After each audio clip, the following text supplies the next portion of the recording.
നെല്ല് സംഭരണവുമായി ബന്ധപ്പെട്ട നിരവധി അഭ്യൂഹങ്ങൾ പടരുന്നുണ്ടെന്നും മാധ്യമങ്ങൾ വസ്തുത മനസ്സിലാക്കണമെന്നും മന്ത്രി ജി.ആർ. അനിൽ.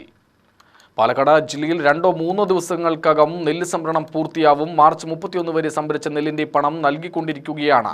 കർഷകർക്ക് നൽകുന്ന വിധത്തിൽ കലർപ്പുണ്ടാവുന്നത് കൃഷിമന്ത്രിയുടെ ശ്രദ്ധയിൽപ്പെട്ടിട്ടുണ്ടെന്നും ജി.ആർ. അനിൽ പറഞ്ഞു.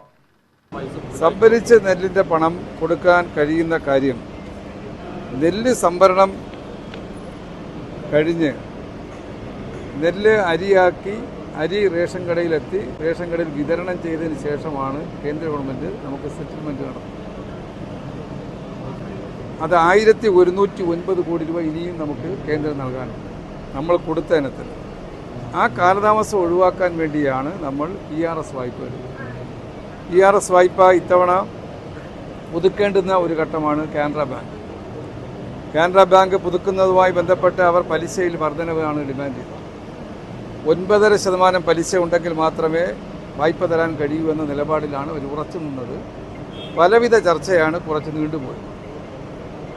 ആ ചർച്ചയിൽ ഇന്നലെ ഇപ്പോൾ 9% പലിശയ്ക്ക് വായ്പ നൽകാമെന്ന് സമ്മതിച്ചിട്ടുണ്ട്. നിലവിലുള്ളത് 8.9 ഒരു പോയിന്റ് കൂടെ അംഗീകരിക്കേണ്ടി വന്നു. അപ്പോൾ കർഷകർക്ക് പണം കൊടുക്കാൻ എത്രയും പെട്ടെന്ന് കൊടുക്കണമെന്ന ഗവൺമെൻറ് താല്പര്യമായതുകൊണ്ടാണ് 8.9 എന്നുള്ളത് 9% മാറേണ്ടി വന്നത്. അത് ഇന്നോ നാളെയോ എഗ്രിമെൻറ്റ് വെച്ചാൽ നമുക്ക് ഈ പണം കൊടുക്കുന്ന തടസ്സം നമുക്ക് പൂർണ്ണമായും മാറാൻ ഇന്നിപ്പോൾ ഞാൻ കഴിഞ്ഞ തവണ പാലക്കാട് എത്തുമ്പോൾ മാർച്ച് 15 വരെയുള്ള മാർച്ച് 15 വരെ സംഭരിച്ച നെല്ലിൻ്റെ പണം PRSലൂടെ കൊടുത്തു. മാർച്ച് 31 വരെ സംഭരിച്ച നെല്ലിൻ്റെ പണം പാലക്കാട് ജില്ലയിൽ 12/5/25 വരെ ഞാൻ വന്നു പോയതിന് ശേഷം 1,20,911 മെട്രിക് ടൺ നെല്ല് സംഭരിച്ചു.